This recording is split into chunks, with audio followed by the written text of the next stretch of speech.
하나님은 살아계십니다. 그런데 그것을 알지만 하나님을 오해하는 사람들이 있습니다.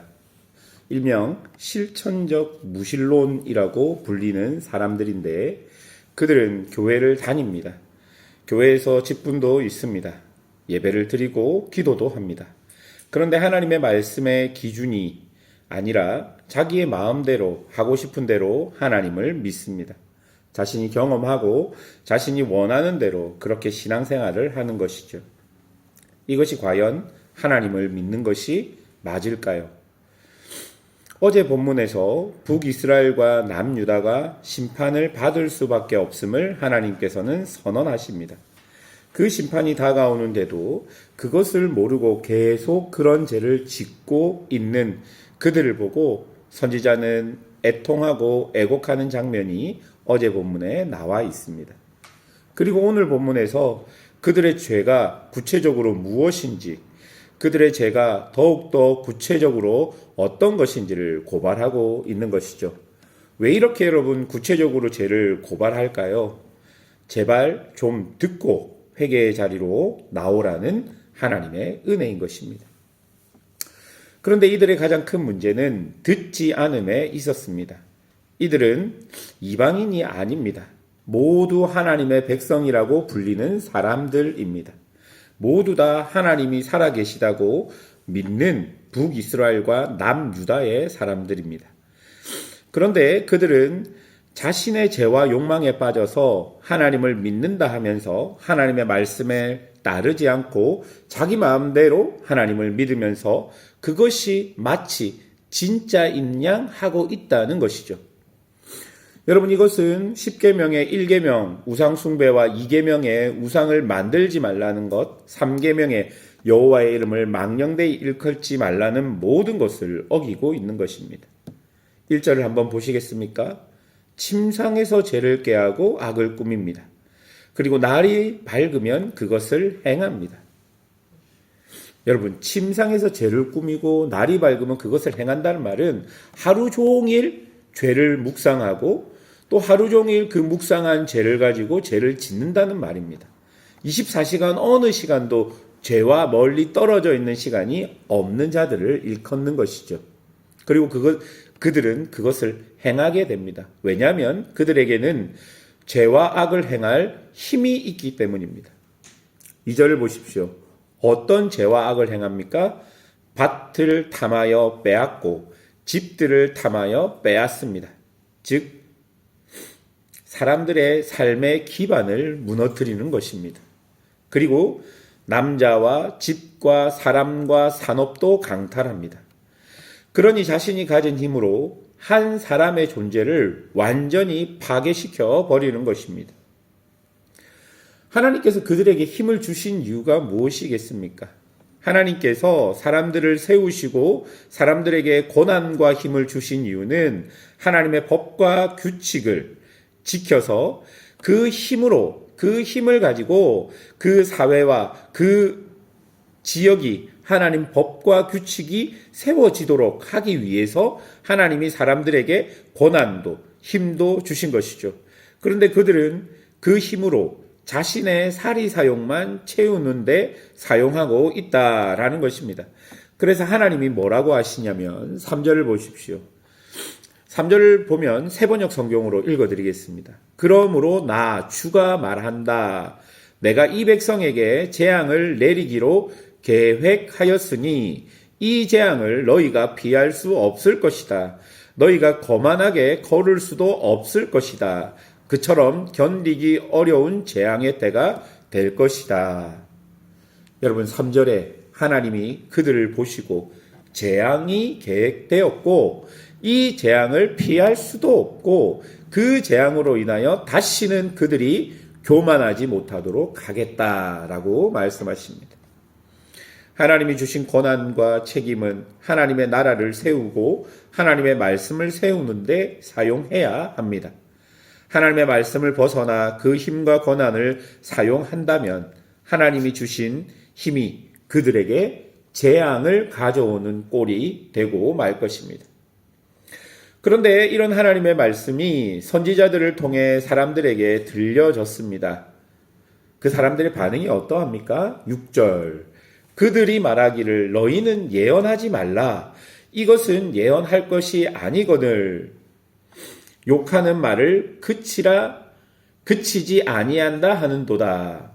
여러분, 예언을 하지 말라고 선지자들의 입을 막아버립니다. 왜냐하면 자신이 듣기 싫은 예언을 하고 있기 때문입니다. 하나님의 말씀을 말하지만 하나님의 말씀이 자신의 죄와 악을 지적하고 자기가 듣기 싫으니까 그 사람에게 와서 너는 하나님의 말씀을 하지 말라라고 말하고 있는 것이죠. 그리고 선지자들을 향해 내가 아는 하나님은 그렇지 않다 말하며 선지자의 예언이 잘못되었다 말합니다. 죄를 죄라고 악을 악이라고 말하지만 죄와 악 속에서 자신들의 행동의 합리성을 찾으며 말하고 있는 것이죠. 7절을 보십시오. 어찌 이르기를 여호와의 영이 성급하다 하겠느냐. 무슨 말입니까? 주님께서 왜 이런 일에 분노하시겠냐라는 말입니다. 하나님은 자기 백성을 심판하지 않는다라고 말하는 것이죠. 그리고 11절을 보시겠습니까? 사람이 만일 허망하게 행하며 거짓말로 이르기를 내가 포도주와 독주에 대하여 내게 예언하리라 할 것 같으면 그 사람이 이 백성의 선지자가 되리로다. 무슨 말입니까? 거짓말로 예언을 해도 자신들이 듣고 싶은 말로 하면 당신이 바로 백성의 선지자다, 예언자다라고 말하고 있는 것입니다. 하나님께서 하신 말씀은 자신이 듣기 싫으면 갖가진 이유를 대어서라도 그것이 하나님의 말씀이 아니고 이것은 아니다라고 말하지만 하나님이 하신 말씀이 아닌 거짓으로 예언을 해도 자신이 듣기 좋은 말씀이면 바로 이것이 하나님의 말씀이다 말하고 있는 것이죠. 여러분, 이렇게 자기가 듣고 싶은 말만 듣고 자기가 듣기 싫은 말은 사전에 차단해버리면 어떤 일이 벌어집니까? 우리 안에 있는 기준이 흐트러져 버립니다. 기준이 흐트러져 버리면 우리의 눈과 귀가 막혀버리는 것이죠. 죄를 보고 죄라고 말 못하고 악을 보고 악이라고 말 못합니다. 그리고 그 죄와 악이 스물스물 내 안에 들어와서 결국 내 안에 자리를 잡고 내 안에서 죄의 열매를 맺기 시작하는 것이죠. 하나님을 믿는 사람들에게는 하나님의 말씀이 기준입니다. 내가 듣기 싫어도 하기 싫어도 말씀이 그러면 따라가는 것입니다. 말씀에는 타협점이 없습니다. 그리고 나중에 그 말씀을 따르겠다 그런 거 없습니다. 지금 내게 주신 말씀을 지금 따라야 하는 것이 신앙인 것이죠. 그들에게 재앙이 점점 더 다가옵니다. 하나님은 선지자를 보내어 죄와 악을 회개하라 외치지만 그들은 죄와 악으로 눈과 귀를 막고 하나님의 말씀을 거부합니다. 그리고 더욱더 큰 악행을 저질러 버립니다. 8절부터 10절을 보시면 8절에 전쟁을 피해 간신히 평안을 얻은 자들의 의복을 빼앗고 9절에 부녀자와 아이들의 집을 자신의 권력으로 빼앗아 버립니다. 10절에 하나님은 이런 곳을 반드시 멸하리라 말합니다. 여러분, 이것이 그 시대 이야기처럼 들립니까? 아닙니다. 지금 우리가 살고 있는 이 세상, 지금 현대에도 이런 이야기는 부지기수로 많습니다. 하나님의 말씀이 분명히 주어졌음에도 따르기 싫어하는 나의 마음, 하나님의 말씀을 왜곡하고 내가 이해한 대로만 생각하는 것, 그러면서 성경 공부도 안 하고 말씀도 잘 안 듣고 그냥 어디서 기독량으로 들은 것만 의지해서 그것이 하나님의 말씀이다 생각하고 자신이 원하는 것만 따르는 것. 여러분, 이 모든 것이 지금 우리에게서 일어나는 일이 아니겠습니까? 눈과 귀를 크게 여십시오. 하나님의 말씀이 귀에 들리면 그것대로 순종하는 것입니다. 그리고 자신이 느끼는 대로 성경을 오해하지 말고 보편적인 성경 해석과 목사와 학자들의 해석에 귀를 기울이십시오.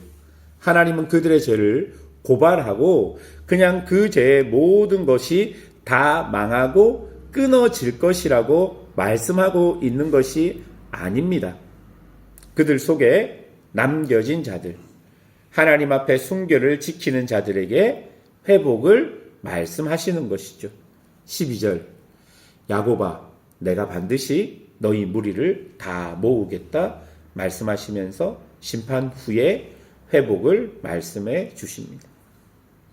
사랑하는 여러분, 오늘 이 말씀을 나의 말씀으로 받으십시오. 그리고 하나님의 말씀에 따라 순종하지 못한 것이 있으면 회개하십시오. 내 눈과 귀가 죄와 악으로 막히지 않도록 내 기준이 흐트러져 버리지 않도록 하나님 앞에 순결한 순전한 마음으로 서야 할 것입니다. 그래야 회복이 우리에게 주어지는 것입니다. 이 말씀을 듣고 우리가 주님 앞에 나아간다면 하나님께서는 은혜와 자비와 긍휼로 우리를 덮어 주실 것입니다. 그런 은혜가 있기를 주님의 이름으로 축원합니다. 함께 기도하겠습니다.